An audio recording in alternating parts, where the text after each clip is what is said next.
A musical adventure, new artists, new musicians, and everyone involved in the world of music. Live from Music City, Nashville, Tennessee, this is J-Rod Concerts, the podcast, with your host, Jamie Rodriguez. Let's find out what we have this episode. Well, young Padawans. Good day to you, wherever you're listening to from. Welcome to a new episode of J-Rod Concerts, the podcast. Jamie Rodriguez here, your host of this particular program, J-Rod Concerts, the podcast. How y'all doing? Hope you all doing all right. We're in the midst of a busy start of the year.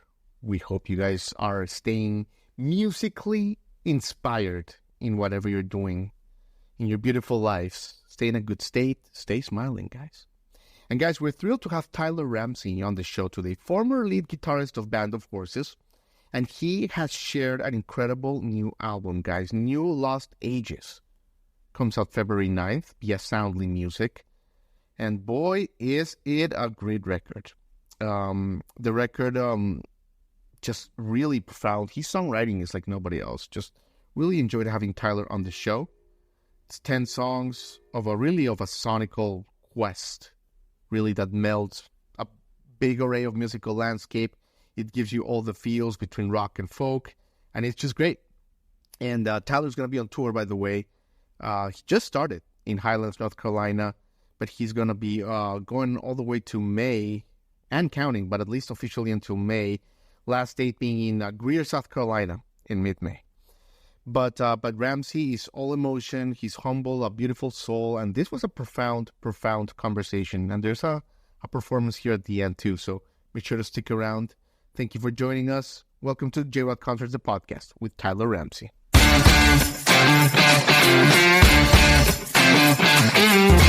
Jamie. Tyler Ramsey. How you doing? Look at that beautiful office compound situation going on. Stunning. I see you're coming from North Carolina, from Asheville, from your house, right? I am. Yep. I'm in my little music room down here. I live out kind of like out in the country outside of Asheville. So I'm when we moved out here, we have a smaller house than we used to, and I built this little room down here to put my stuff in, so I have a place to play and get away every once in a while. Yeah, it's beautiful. And by the way, New Lost Ages, great new album out February 9th. But Tyler, let me ask you this, because you've been in Asheville for so long. I mean, you've gone, but you came back. You've seen its growth. What does it feel like that it is no longer a hidden gem? It is like the cool place to be for artists and creatives and entrepreneurs. Seems like everybody's kind of flocking to Asheville. Are you a little upset that the secret's out? I mean, you can't be upset. I think that's happening everywhere, It's I mean, you're in Nashville, right? I think yeah, we crossed that. I went to Brentwood High School over there, and I saw it, from the time I went there to now. That place has gone crazy too. So it's just, it's just the way it is. It's not, I definitely miss some of the things about it, like 15 years ago or whatever, but what are you going to do, Yeah. So I think it's all of it. Yeah. And I think that mindset that you're giving us, I think it relates so well to like your latest album and really like your whole mindset. And in other interviews, you've mentioned that with all the noise in society, all the conflicts that are going on in today's world, we don't even have to talk about them. It is easier to just kind of like, not easier, but it is better to just kind of let go of what we can't control and focus on giving and focus on loving. And I think, Tyler, that message is so powerful and so beautiful, essential in today's world, I would say. So first of all, I wanted to thank you because with New Lost Ages, making this theme the centerpiece of your album, of living, of just like being a sense of love is something that we really need. Mm-hmm. Yeah, I mean, I think that happened to me just having children, and realizing that if I was, it's not that I'm not paying attention to what's going on in the world, but like, I think there's a certain level of that you can maintain, and then there's a threshold that you cross maybe that is kind of unhealthy because it is like, it's kind of it's out of our hands a lot of the time, but what is in our grasp is like, at least for me right now is like, I've got a 2-year-old boy and a 9-year-old daughter, and trying to have, raise them and give them like hope and have them see the magic in the world and be excited about everything.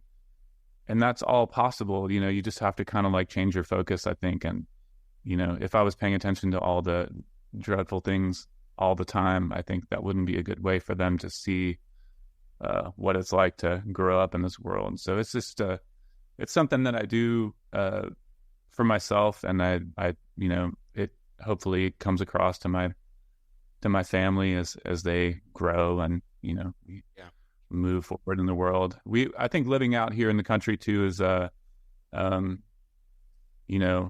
we don't have to be in the middle of everything every day. We're a little farther out and just get to kind of create our own world sometimes. Not all the time, but occasionally we'll have a day where we can be like, we're not going to participate in some of that stuff and sure, and just be here and be around each other and, trying to be an awesome little family. Yeah. Yeah, I think when I was listening, past couple of days in research too, like Where Were You or any of the songs on the album, that's what kind of came popping up. Like, that what's wrong is always available, but so is what's right. And I just kept that's very nice. Yeah, that's fantastic. Yeah, I mean, that came from your music. Oh, well, gosh. It sounds like you've thought of that, and I'm liking hearing that. I think it's it's a constant exercise, like trying to figure out where your focus needs to be. I think it's like an exercise for anybody, and you might not be in a situation where you can necessarily turn off what's going on all around you. You might be in the middle of complete turmoil, and the idea of like not focusing on that is impossible. But I think a lot of times there are opportunities to choose where your where your attention goes, maybe. Yeah. That affects everything in your life. It can affect your health, your mental health, and the people around you and all that stuff. So. Absolutely. Well said, Tyler. Well, shifting a little bit to the album, I mean, you did this with Phil Elk, obviously a great producer. He's worked with Father John Misty and the Shins and Fleet Foxes. And, you mentioned before that this is kind of like one of the first projects where you like let go, and kind of like jump a little bit into the unknown with your album there. I would imagine, I mean, if I was an artist, I'm not an artist, but at this, letting go of my baby, that must have been super hard. Well, Phil Eck, yeah, he, I knew he was going to be amazing to work with. I'd had the opportunity to work with him for a second years and years ago, and just saw how insanely talented he is, and obviously listening to all of his body of work that he's done over the years, it's hard not to trust him, but for me, it was like it was an exercise because I wanted to try and do a record that way, the way that all those guys did those records. I wanted to have the opportunity to kind of give over control to somebody that does fantastic work and see what we could come up with. So when I asked Phil if he if he wanted to do the project and he said yes, then I told him, like, if there's anything you want me to do, if you want me to rewrite lyrics, if I need to work on the forms of the songs or like different parts, anything, just tell me and I'm open to doing the work that you want me to do. It turned out mostly it was like in the studio, like hard work, because he really wants to get the right performance and he knows exactly when he gets it, so it was exactly what I wanted it to be, working with Phil, and even more than that, because I feel like what we ended up with was beyond my expectations. Yeah, and it's funny because it's not a huge shift in direction for me as a musician or a songwriter. I think it's just a, it's a big step in just giving over to him and having the final product just sound the way it does. I'm so proud of it. I'm excited that we got to do that, and I'm excited for people to hear it. Yeah, very well said. So Tyler, and bear with me with this example, because what I'm listening to is, it's a little bit like when people, I know you haven't been single for a while or whatever, but like when people jump into a relationship and they come protected. Like there's an author that says, the walls that protect you are also the walls that imprison you. Is it a little bit like that with a songwriter when they come to a producer? Like, it seems like you came to this project, you came to Phil like completely with an open heart, and it paid off. Mm-hmm. Can you come in as a songwriter kind of like tedious, and then the product itself is not what it could be? I think that can happen to people for sure. It wasn't hard because I just knew how good he was, and I knew him already. We had like a little bit of a relationship going, but it is, it's similar. You're kind of like taking something you worked so hard on, and then if you're actually using a producer, I think properly, you're gonna collaborate, and then that becomes, it becomes teamwork instead of just what I tend to do, like here in this room.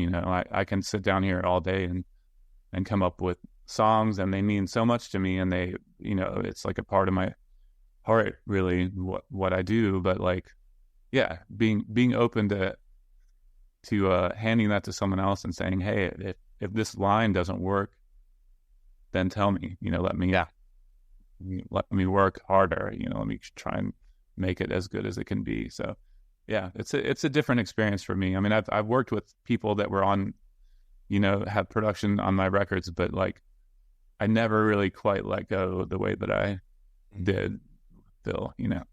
I love it, Tyler. Tyler, talking about a song, Flare, why is Neal Casal such an important figure in your life?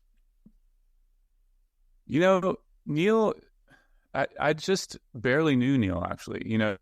He I kind of chanced across him and Circles Around the Sun in a music store here in town, a guitar store, when they were passing through Asheville, and I had met their manager before, and he said hi to me, and then he introduced me to the guys, and I think something happened, like they had like somebody maybe canceled on a few opening slots for them, so they had like a handful of shows. I can't remember, like around 5 shows that they needed someone to come out and open, and I was like, they reached out like maybe an hour after that and said, hey, do you want to open these shows? And I said, yeah, that sounds great. And it was an odd pairing. Circles Around the Sun and what I do isn't necessarily like a cohesive night, but it worked great. It was fantastic. But within those 5 shows and traveling around, kind of chasing those guys around, they were in a bus, I was in my van, I just saw, got to have some really cool experiences with Neal and with the band, just saw what a tender person he was. He was treating me like really, really nice, and he would come watch me do my set and was super encouraging, and just, and I felt like a real kinship and similarity, not only in just our personalities, like I felt like we were, bound to be friends, but I also felt like we were also in just very similar places, maybe in our careers, at that time. He was trying to get Circles Around the Sun was starting to roll a little bit more, and I think maybe the Chris Robinson Brotherhood was like kind of had just fallen apart. They were like putting a record out, but he told me like that they weren't going to be touring on it or something. So it just felt like we were kind of brothers, and I had the feeling in my heart that I was going to ask him to play on a record, or maybe produce a record, or collaborate somehow after that tour was over. So that's kind of it was a really quick moment with him, but I just saw what I thought he was, and I saw what the potential of our friendship maybe could have been. So yeah, beautiful. What a beautiful encounter. That's it's not the quantity, it's the quality, of the energy exchange there. But let me ask you this: 2024. Obviously, you're gonna tour this around the country, around the world. But like on a human level, on a father level, on a partner level, what do you hope your expansion is going to be in 2024? My expansion? Your spiritual expansion. Yeah. Like what do you want to? Oh gosh. I really need to I feel like I need to get faith back in being a touring musician, because it's been a while since I've done extensive touring, and so I'm a little nervous, honestly, about it, being out and